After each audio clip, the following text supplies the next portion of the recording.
Separating religion from politics, Pastor Kibuloy has always been a believer in the Duterte principles. At pagdating po sa gobyerno na ito, ang kailangan natin right now, sa totoo lang, real talk, ay ang Duterte principles.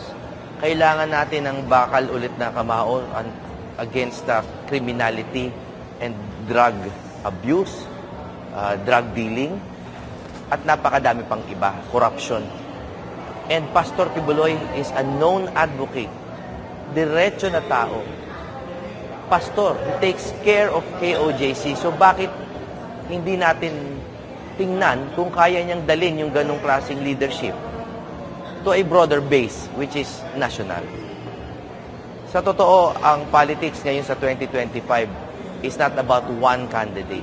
It's about taking back or putting back sense into the government. So I wish Pastor Kibuloy well. I look forward to hearing his legislative agenda and where I might fit into his advocacies.